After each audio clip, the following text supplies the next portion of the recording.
Aujourd'hui, on va parler aux Français, mais pas que aux Français, parce que, pour ceux qui le savent, je suis belge, et je trouve que c'est assez inquiétant de voir ce qui se passe en France, mais surtout aussi le silence des autres pays, dont le mien, la Belgique, face à ce qui est en train de se produire.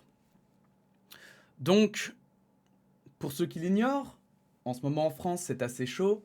Il y a la réforme des retraites qui a été passée sous le coup d'un 49.3 que certains jugent légal, hein.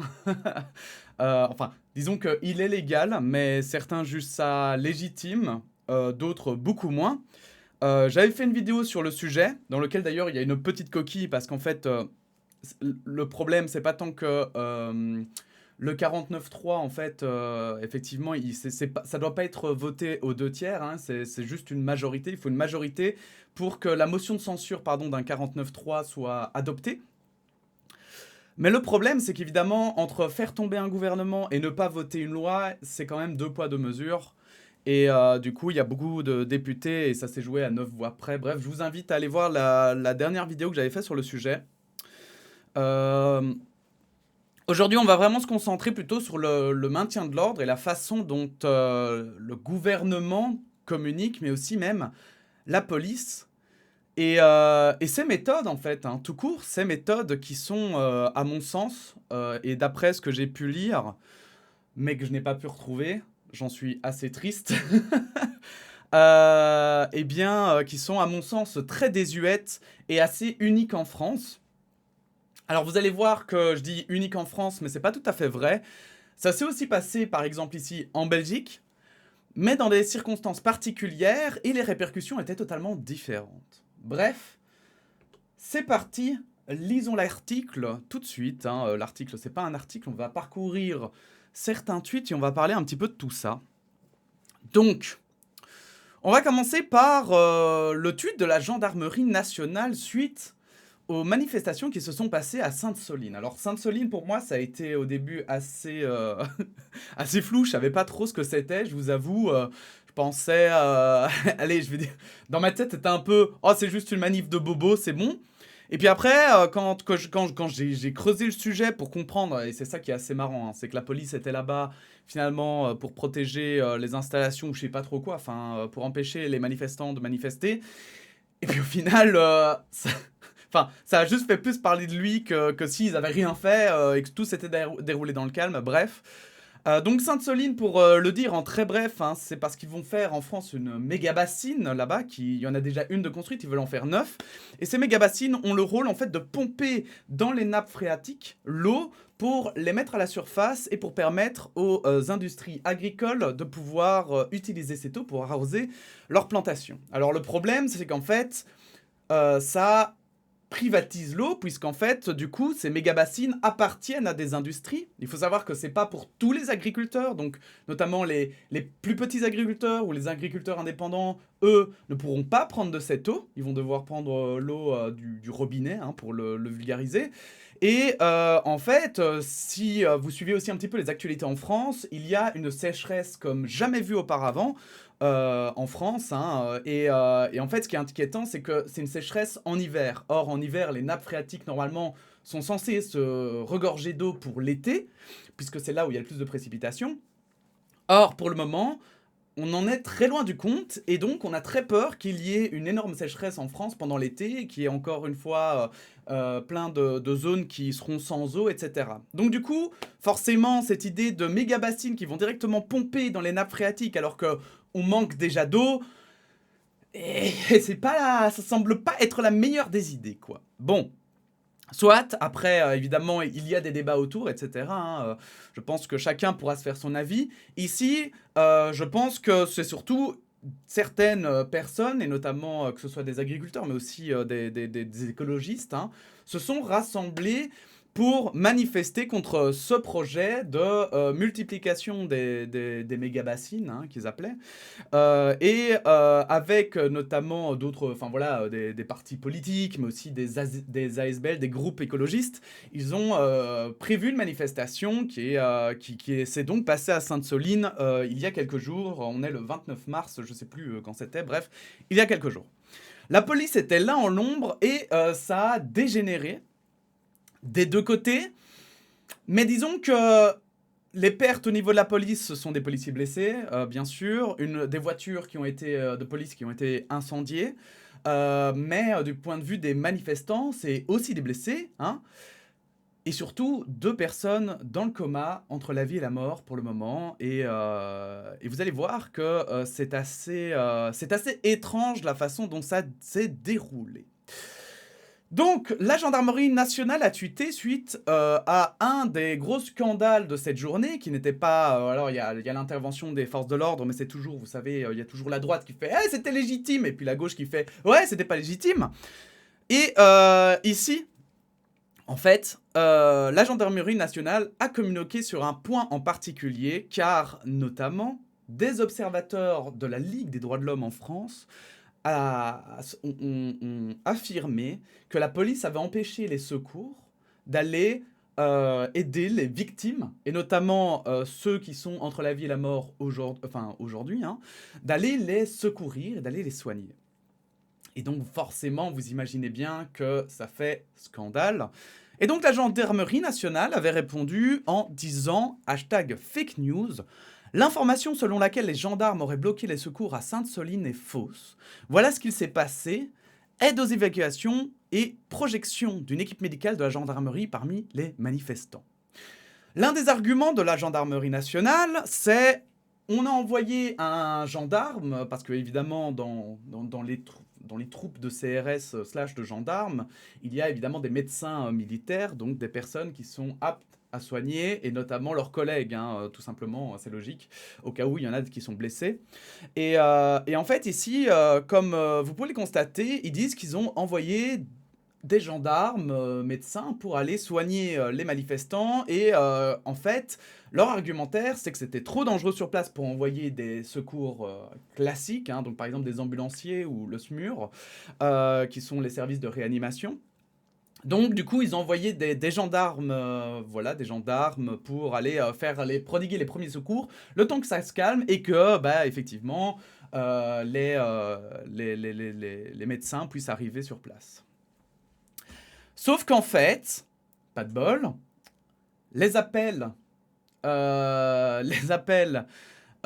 bien, c'est pas le 112, c'est le 17, je crois, en France, hein, donc aux ambulanciers qui ont été faits par les manifestants, mais pas que, eh bien, ont été enregistrés, et Le Monde en a fait un article avec les enregistrements à l'appui, en disant, alors qu'une polémique s'est installée sur la possibilité de secourir les blessés lors de la manifestation contre la méga-bassine samedi 28 mars, une équipe de la Ligue des droits de l'homme a eu en direct confirmation que les forces de l'ordre interdisaient au SAMU d'intervenir. Le Monde a eu connaissance de cette conversation téléphonique.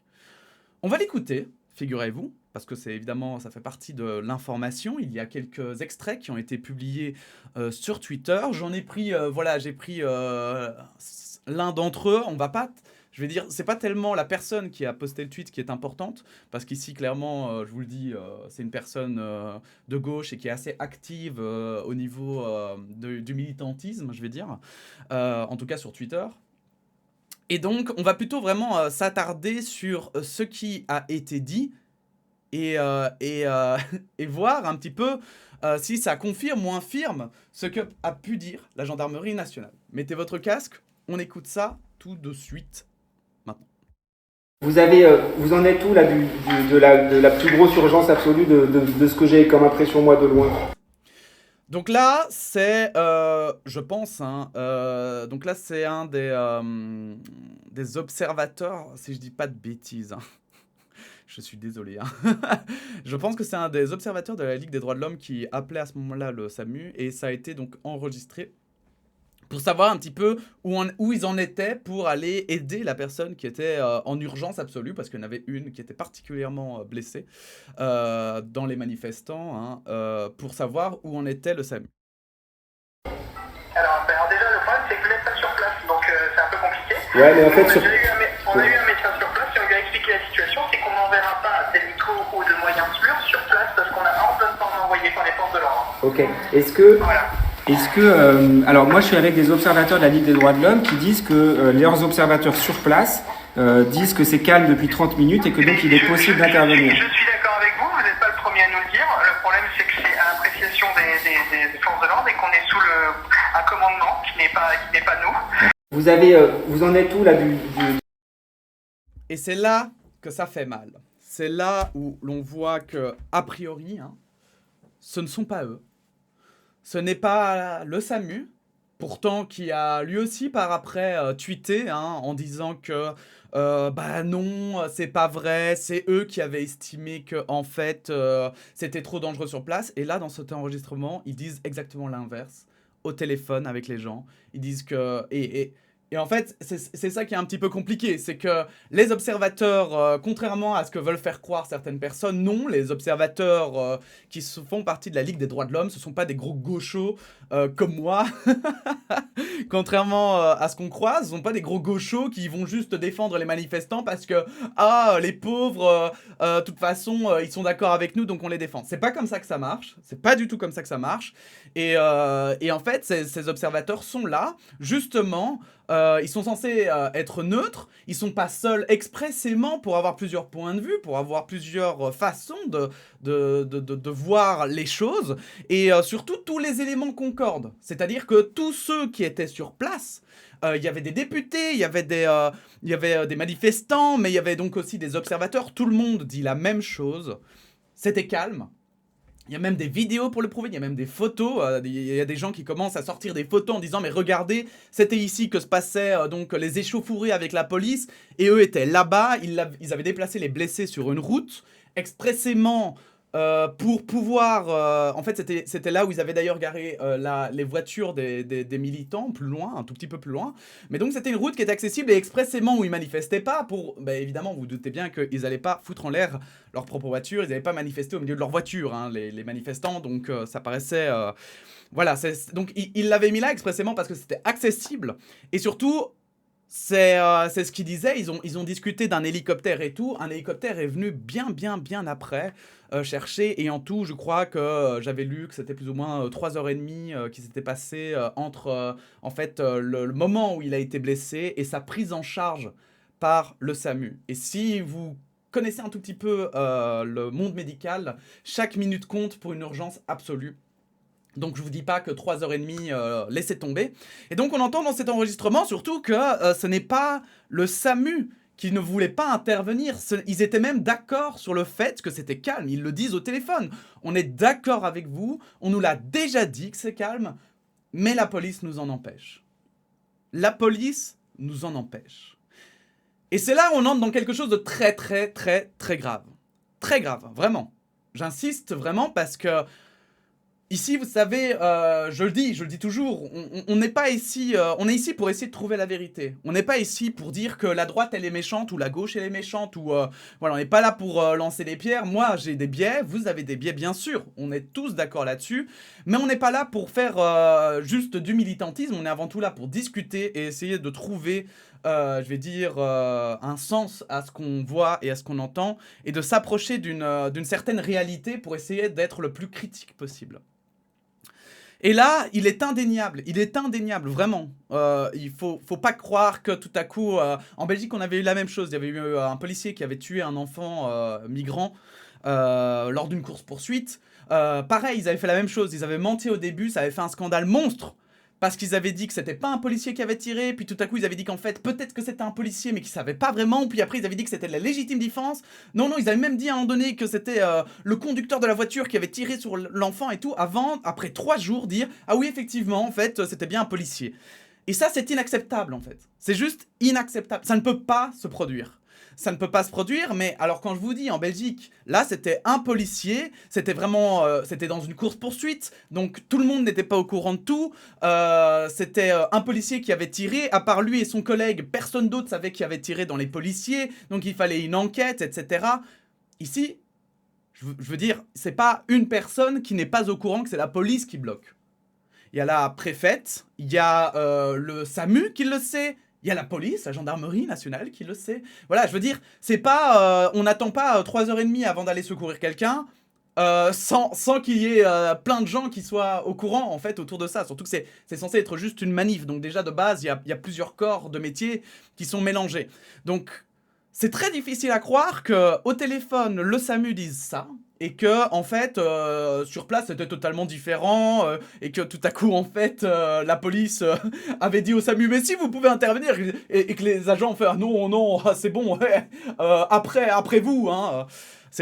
Donc, c'est vraiment, je vous jure, enfin, allez, si vous pensez, là, vraiment, à la sincérité de la police, je vous invite vraiment à remettre en question votre perspective, à vraiment réfléchir à tout ce qui est amené, et à vous demander si vraiment, vraiment, cette, enfin, si c'est pas, si ça devient pas un peu finalement, allez, je vais dire de la naïveté que de croire tout à coup que oui, peut-être que la police a raison, etc. Parce qu'à partir du moment où vous avez tant de gens qui, avec des preuves à l'appui, arrivent et vous disent non, ce n'est pas le SAMU qui n'a pas voulu intervenir, ce n'est pas, voilà, ce n'est pas ce qu'on dit. La gendarmerie nationale dit que voilà, ils ont aidé aux évacuations, mais c'est faux. Je pense vraiment que le doute n'est plus permis. Il y a plus de... Voilà, enfin, alors oui, alors à ce moment-là, on doute même si j'allais dire que la Terre est ronde. Voilà, à ce moment-là, on rentre dans du complotisme et on se dit, bon, bah, peut-être que tout est vrai, peut-être que tout est faux, et on ne croit plus les preuves. Mais là, vraiment, c'est vraiment... c'est vraiment acté, quoi. Je veux dire, il n'y a plus de doute possible. Et donc, en fait... pourquoi je vous parle de ça? C'est parce qu'en fait, Gérald Darmanin lui-même, qui est ministre de l'Intérieur, et qui ne pouvait pas être... ne pas savoir, en fait, cette information, lui, voilà, a juré sur ses grands morts que non, la police n'a pas empêché, que voilà, tout se passe bien. Et autant, je pense que ça aurait fait un drama si ça s'était passé ponctuellement, mais là, je vous rappelle que ça fait... plusieurs jours qu'il y a des manifestations. Et là, on arrive à un espèce de point culminant où s'il y a un mort, ça pourrait très mal se passer. Surtout vis-à-vis de la population. Et en fait, il y a aussi un côté deux poids, deux mesures. Et c'est là où je vais parler un petit peu des forces de l'ordre et des techniques, en fait, des forces de l'ordre, qui est assez étrange parce que ce qui se passe en France est vraiment unique. C'est-à-dire que, par exemple, les LBD... la France est l'un des seuls pays en Europe qui autorise les LBD et qui a quand même parmi la population des gens qui ont l'impression que c'est légitime. Alors moi, je vous avoue, d'un point de vue extérieur, pour moi, je comprends pas qu'on trouve ça légitime. Je comprends pas qu'il y ait des gens qui puissent dire « Mais oui, mais comme il y a des casseurs en face, c'est ok ». Avant de dire ça, avant de se dire... Voilà, y avait quelqu'un qui me demandait sur Twitter et qui me disait « Mais oui, mais tu n'y connais rien en maintien de l'ordre. Donc peut-être que, effectivement, juger est un peu facile. » Et je suis totalement d'accord avec cette affirmation. Moi, je me base que sur ce que j'ai lu. C'était notamment, je me rappelle, à l'époque, un article de Mediapart, mais pas que. Il y avait aussi des articles justement sur la police belge, on va y revenir plus tard. Parce qu'en Belgique, il s'est passé aussi des dingueries, mais vraiment pas du tout dans la même dimension et pas du tout de cet ordre-là. Et en fait, c'est là où on est dans un aspect assez choquant de la chose, c'est qu'il y a vraiment quand même une partie, je veux dire, du gouvernement français qui légitimise tout ça. Qui légitimise parce que ils ne condamnent pas les violences policières. Ils ne les condamnent pas.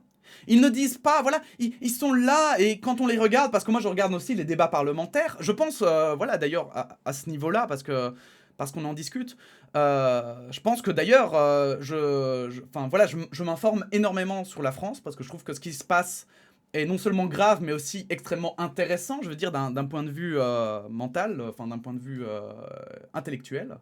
Et du coup, forcément, oui, je regarde souvent les débats, je regarde souvent un petit peu ce qui se dit dans l'Assemblée, etc. Je regarde presque plus ce qui se passe en France que dans mon propre pays. Et en fait, c'est là où... quand on me dit, oui, mais voilà, ne juge pas trop vite et tout, c'est un peu facile, c'est vrai.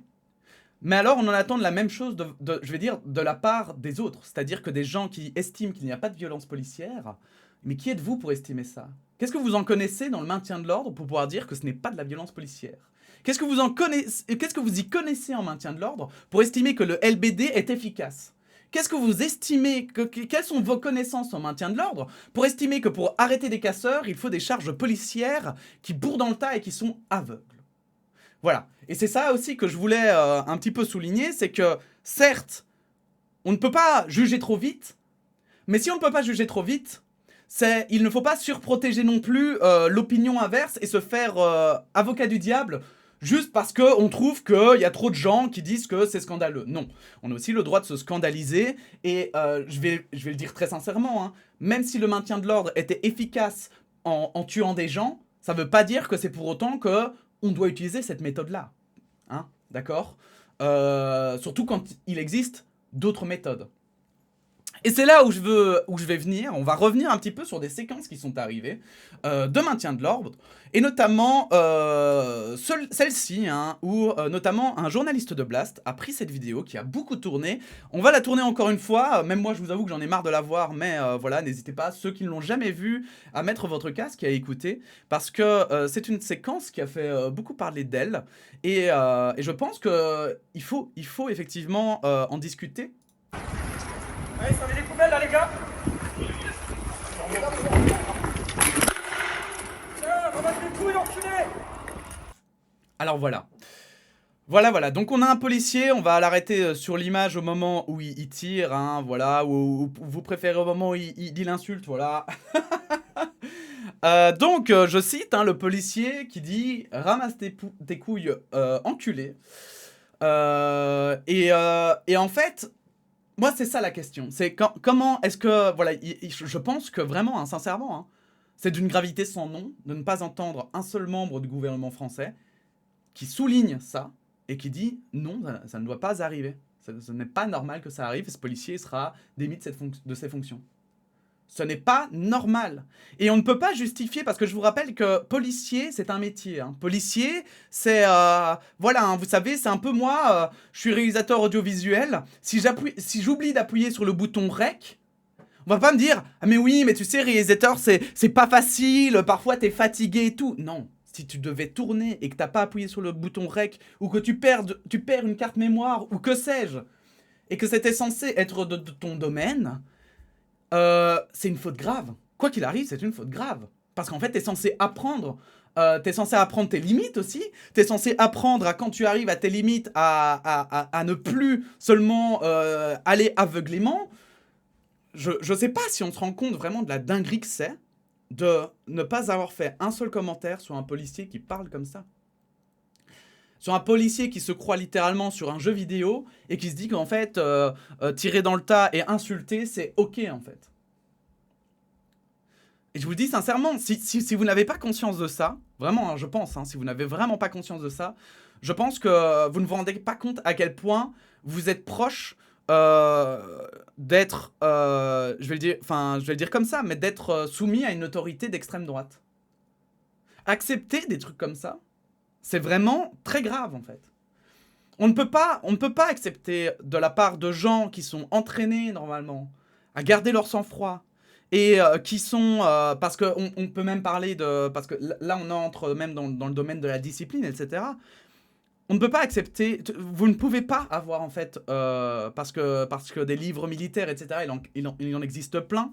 Moi ça m'a intéressé les militaires, etc. Et notamment l'art de la guerre de Sun Tzu.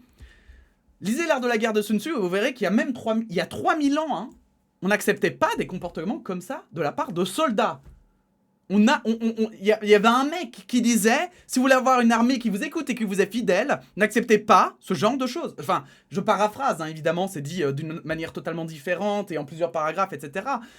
Mais on se rend pas compte comme gérer un groupe comme ça, qui doit maintenir l'ordre, tu ne peux pas accepter des trucs comme ça, en fait. Vraiment. Là, c'est perdre le contrôle. Là, tu maîtrises plus rien. Là, c'est vraiment, je vous le dis, hein, et j'ai pas peur de le dire. Et vraiment, je le martellerai jusqu'au bout. Les gens qui dirigent ces policiers sont des incompétents. Vraiment. J'ai pas peur de le dire. Vraiment. Je vous le jure. Ça peut paraître hyper condescendant ou que sais-je. Mais je pense qu'il y a un moment donné, il faut pas non plus surestimer les compétences des gens. C'est pas parce qu'ils sont chefs de police qu'ils sont compétents. D'accord? Ce n'est pas parce que c'est pas facile, c'est pas voilà, je ne sous-estime pas le métier de chef de corps de police, hein, qui est un métier difficile, mais je sous-estime clairement la compétence de ces chefs de corps de police. Parce que je suis pas sûr d'avoir vu en Belgique une vidéo avec un mec qui s'amuse à tirer avec une arme quand même, hein, parce que le LBD ça reste une arme, et de dire comme ça un truc pareil. Non, non, je me rappelle pas. En Belgique, en Suisse, je sais pas. Si vous avez des exemples, n'hésitez pas, qui sont récentes hein, du coup, hein, mais quand même. Hein. On a eu ça, mais on a aussi eu cette très étrange ici manière de gérer, voilà, d'arrêter des gens, et on va le montrer tout de suite. Hein.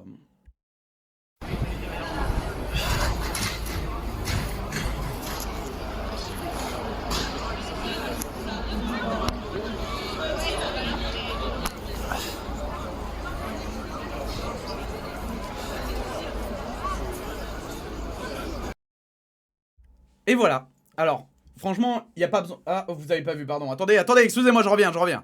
Voilà, pardon.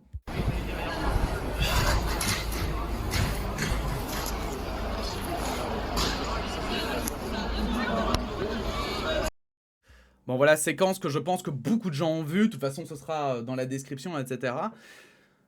Est-ce que vous vous rendez... Enfin...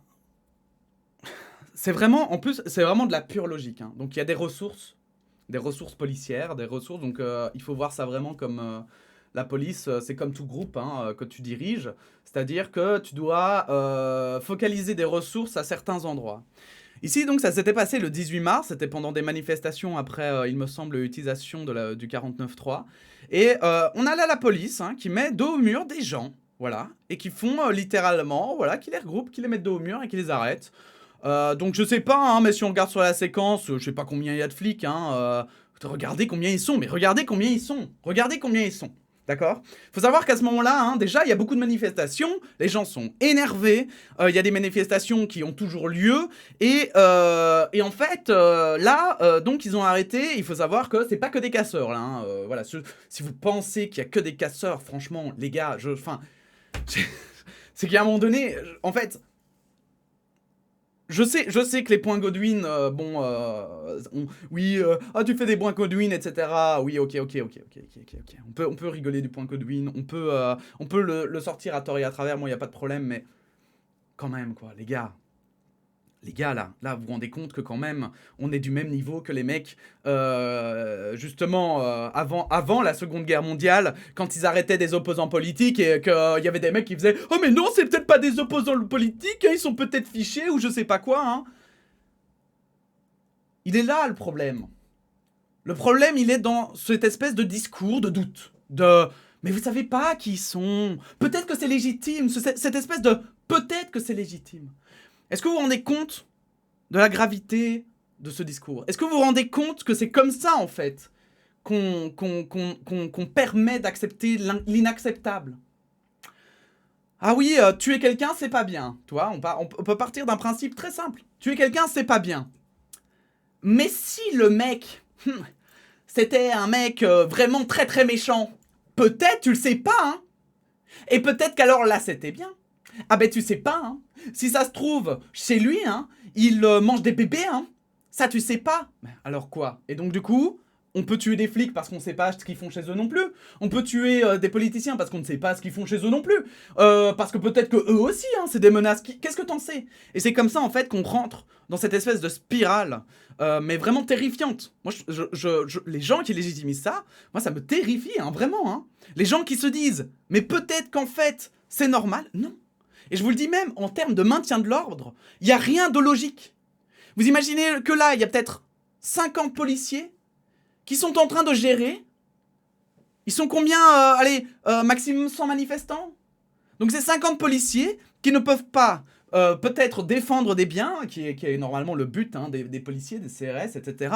Qui ne peuvent peut-être pas défendre des biens, défendre des personnes, qui sont mobilisées aussi hein, pour arrêter des gens qui vont quand même sortir sans rien avoir parce qu'ils n'ont rien fait. Parce qu'on n'a pas de preuves, parce que je vous rappelle qu'il faut des preuves hein, pour incriminer quelqu'un, il faut au moins le prendre sur le fait. Et si le policier l'a pas pris sur le fait, à part faire une fausse déclaration, il ne peut rien faire. Voilà. Et la justice va juste le libérer. Et pourtant, on peut s'émouvoir parfois de la justice qui est lente et inefficace. Mais là, en l'occurrence, ça n'a aucun sens de faire ça. C'est comme les NAS, qui sont parfois défendus corps et âme aussi par des gens de Twitter exceptionnels, bien sûr. Mais la NAS, par exemple, je ne sais pas si vous avez conscience de l'inutilité de la NAS. La NAS, littéralement, c'est encercler des gens et les empêcher de sortir. Le but hein, d'une manifestation, c'est qu'elle, normalement, elle se déroule dans le calme, avec le moins de dégradation possible, et le moins de troubles possible. Parce que les troubles, ça met en danger pas que les policiers, mais c'est surtout que normalement, ça met en danger les personnes, les manifestants et les passants, etc.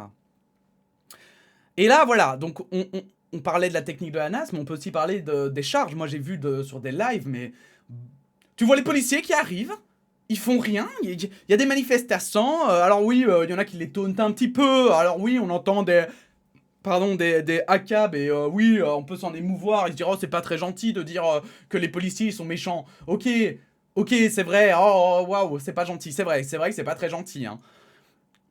Mais tout à coup, t'as les policiers sans aucune injonction ni rien, ils chargent et puis ils se replient. Voilà, ils vont taper dans le tas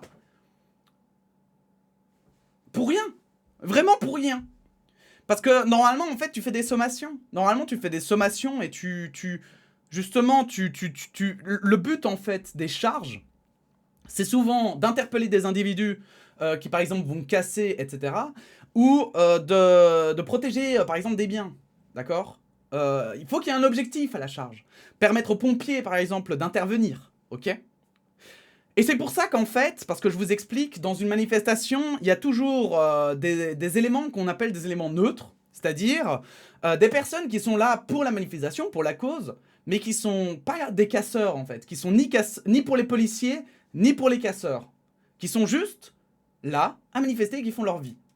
Comme si vous alliez à une manifestation pour une cause quelconque, hein, quelles que soient vos idées, et vous y allez en fait pour défendre votre cause, vous y allez pas pour casser, ni pour casser du flic, ou pour voilà.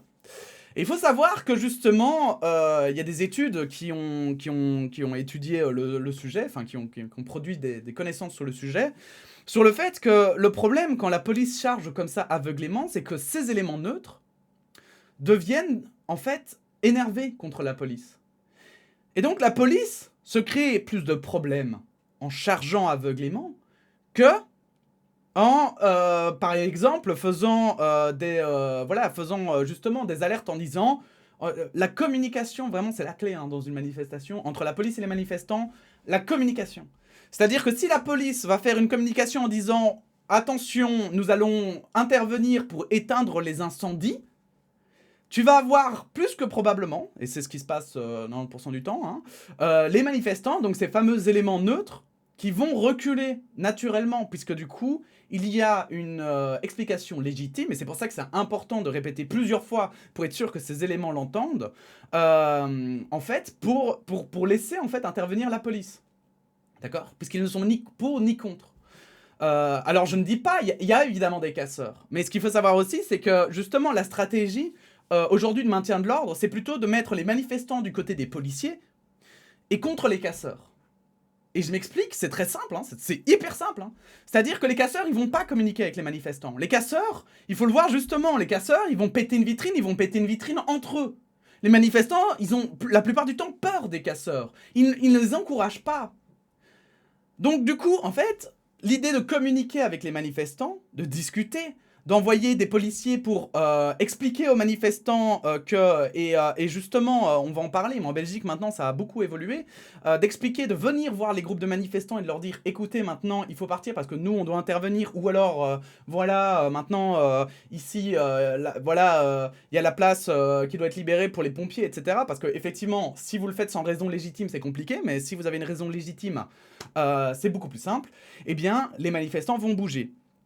Sauf qu'en France, on n'est pas du tout dans cette optique-là. En France, c'est vraiment, je vous jure, regardez des lives, c'est très simple, hein, des journalistes. Hein, vous regardez un seul live, vous verrez que les policiers, 9 fois sur 10, ils foncent dans le tas sans aucune raison apparente. Ça met en danger les policiers, puisqu'après, il y en a qui se retrouvent tout à coup au milieu des manifestants, avec des manifestants, du coup, qui sont forcément vénères. Vous imaginez, vous êtes là. Parce que c'est comme ça qu'il faut le voir aussi. Hein. Vous êtes là, vous manifestez tranquillement, pour une cause, vous êtes juste là pour dire, voilà, moi je suis pas d'accord, ça peut être n'importe quoi, hein, je suis juste pas d'accord, et vous voyez des gens cassés au loin, mais vous dites, moi je m'en fous, voilà, c'est pas mon problème, je vais pas les arrêter, parce que souvent en plus les casseurs, il y en a qui sont violents, donc c'est normal aussi qu'on n'ait pas forcément envie d'aller les voir pour leur dire d'arrêter de casser, et d'un autre côté, vous voyez les policiers, vous dites, bon ben voilà, ils sont là pour le maintien de l'ordre, et puis voilà. Et puis tout à coup, il y a des policiers qui foncent sur vous et qui vous matraquent et qui vous poussent avec les boucliers et tout. Et qu'est-ce que vous croyez ? Vous croyez que tout à coup, vous allez vous dire « Non mais ça va, c'est pas grave, le policier fait du maintien de l'ordre !» Non, vraiment, ça n'a aucune logique. Et c'est là où en fait les gens s'énervent. Parce qu'après, en plus, il faut imaginer, même si vous vous faites pas matraquer vous, mais que vous voyez que ce soit quelqu'un de votre entourage, un ami avec lequel vous êtes allé à la manif, parce que souvent on va pas tout seul à une manif, quelqu'un de votre famille, ou alors même quelqu'un que vous avez rencontré pendant la manif, vous avez discuté un petit peu avec lui, et tout à coup vous le voyez en train de se faire matraquer sur le sol, vous serez en colère. Vous serez vraiment en colère. Il y a rien de plus énervant que de voir quelqu'un se faire tabasser alors qu'il n'a rien fait. Voilà, et c'est ce qui se passe en France. Et c'est pour ça que la police se retrouve encore plus dans la mélasse. Et c'est pour ça que maintenant la police, elle se retrouve avec des cocktails Molotov dans la tronche. Parce que si vous regardez l'évolution du mouvement de colère, hein, au début, il n'y avait aucun Molotov. Et maintenant, à Sainte-Soline, il y a des véhicules qui sont incendiés. La dernière fois, la réforme des retraites, il y avait pareil, aussi 2-3 Molotov qui étaient envoyés. Mais est-ce que je sais pas si on a conscience de ça, qu'en fait, la police, là, elle est en train de creuser sa propre tombe. Littéralement, elle est en train de se foutre de créer ses propres problèmes. Bref, donc, je voulais revenir vite fait justement sur un petit peu, parce qu'au début je me suis dit, mais en France, il n'y a qu'en France où ça s'est passé des choses comme ça, et je me suis rappelé que c'était pas le cas, c'était pas tout à fait vrai. En Belgique aussi, c'était passé des choses parallèles, et je vous partage les vidéos, hein, donc on avait ici une vidéo, vous voyez, c'est très vieille, hein, regardez, j'étais pas ici, hein, j'étais en coloc et tout, j'avais de très longs cheveux, hein, voilà, regardez comme j'étais beau, et en fait,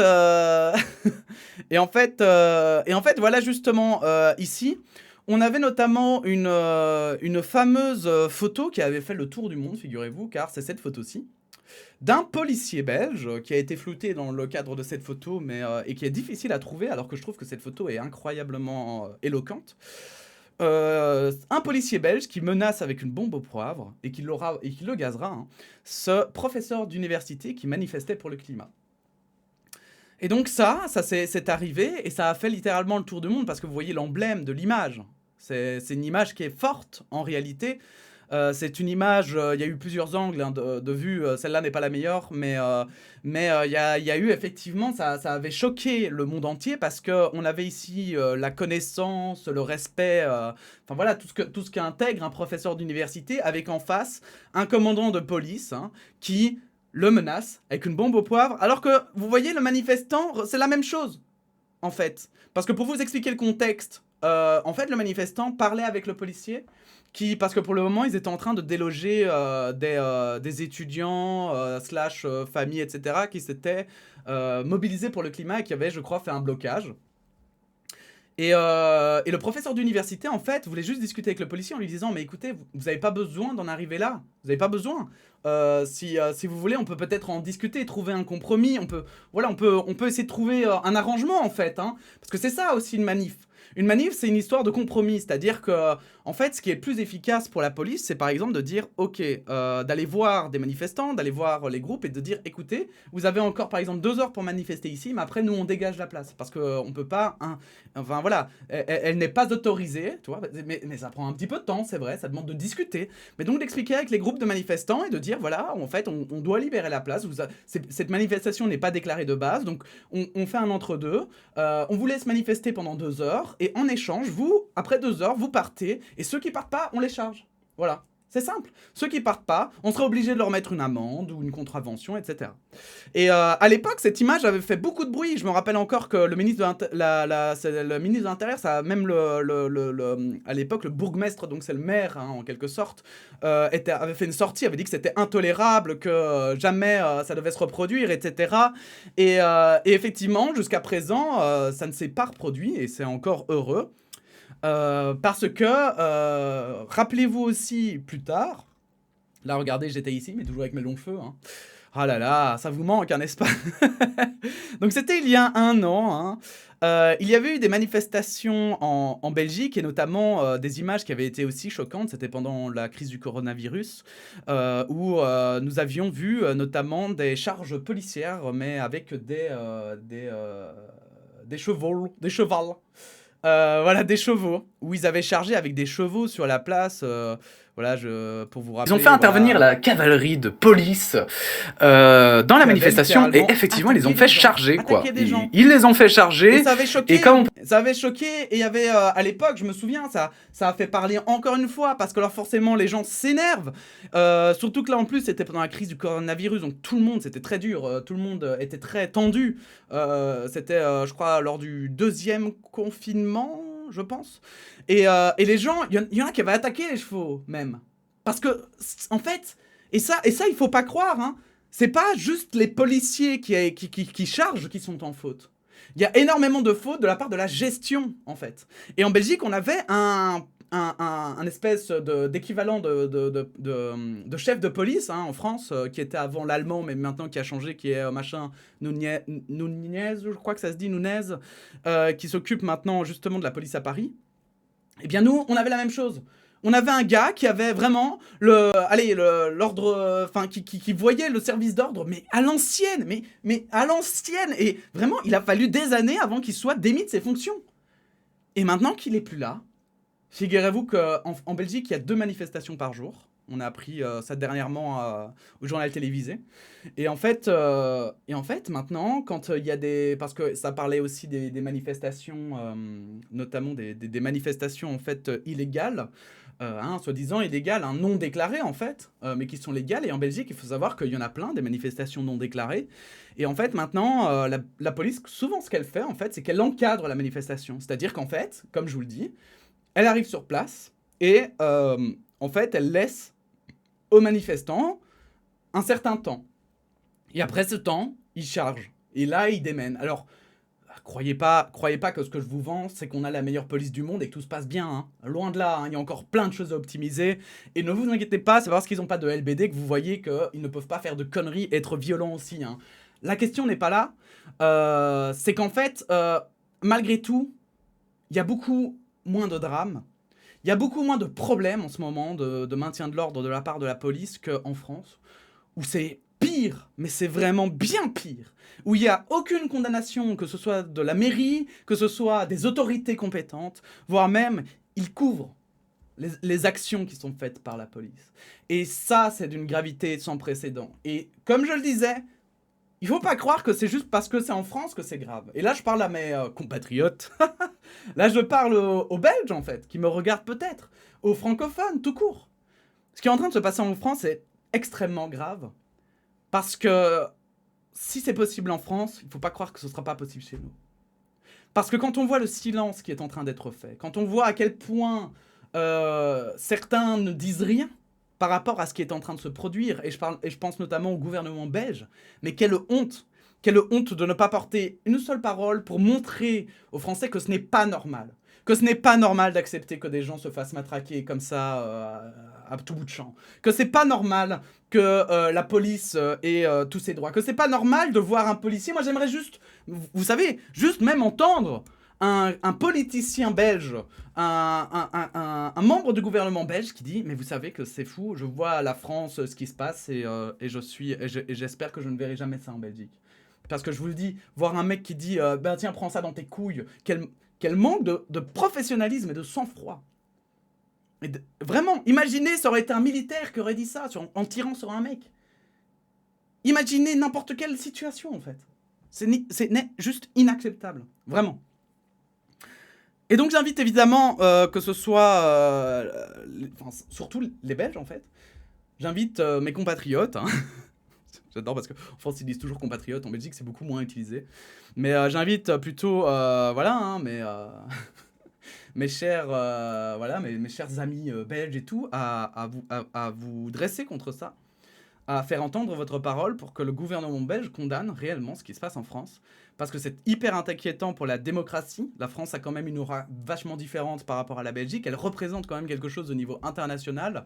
Et je pense qu'on ne peut pas laisser faire ça dans un pays démocratique. On ne peut pas accepter, nous, en tant que pays démocratique aussi, on ne peut pas accepter ça. Et je ne vais pas vous mentir, hein, mais moi j'ai une sorte de mauvaise... comment dire, de mauvais pressentiments par rapport à ça, sur le fait que nos gouvernements se taisent. C'est qu'en fait, j'ai peur que nos gouvernements se disent « Mais si on ouvre notre gueule et puis que ça arrive chez nous, on sera bien contents que les autres pays ferment aussi leur gueule. » Et ça, moi, ça me fait extrêmement peur. C'est ça qui me fait le plus peur. Et je pense qu'il ne faut pas gueuler seulement quand ça arrive chez soi et gérer chacun ses petites affaires chez soi. Hein. Non, il y a un moment donné, quand il y a de la merde qui arrive chez les autres, il faut le dire. Il faut amener son soutien aux personnes qui en sont victimes. Et surtout que là, il y a des gens qui vont peut-être mourir hein, des violences policières. Et je pense qu'il est temps que tout ça s'arrête. Il est temps que des voix s'élèvent dans les démocraties occidentales pour condamner ce qui est en train de se passer. Bref, voilà, c'était un petit peu mon avis sur tout ça. Désolé, c'est une grosse vidéo, mais c'est parce qu'il s'est passé du coup beaucoup de choses. J'ai fait référence à beaucoup d'autres choses parce que je voulais pas non plus... voilà, je voulais pas faire non plus semblant que tout est rose.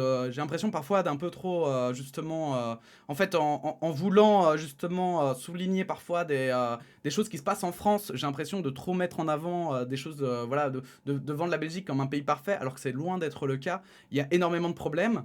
Mais je trouve que les différences sont toujours intéressantes. Et en fait, en Belgique, hein, le fonctionnement fait que quand il y a des problèmes, ils sont gérés totalement différemment qu'en France. Notamment des problèmes de politique interne qui sont très très forts entre les Flamands et les Wallons, etc. Et donc je trouvais ça intéressant de montrer un petit peu ce qui pouvait arriver en Belgique et voilà, et comment ça avait été géré à l'époque. Bref. Bon, eh bien, merci en tout cas d'avoir regardé cette vidéo. N'hésitez pas à laisser un like si elle vous a plu. N'hésitez pas à laisser un commentaire en donnant votre opinion de manière gentille et efficace. Et puis sinon, eh bien, on se dit à bientôt pour de nouvelles actualités. Et sinon, prenez tous soin de vous. Voilà, faites attention à vous et pensez, voilà, pensez à vos semblables. Et vive la démocratie, bien sûr, en espérant que tout ça ne soit qu'une mauvaise passe. Allez, des bisous et à bientôt.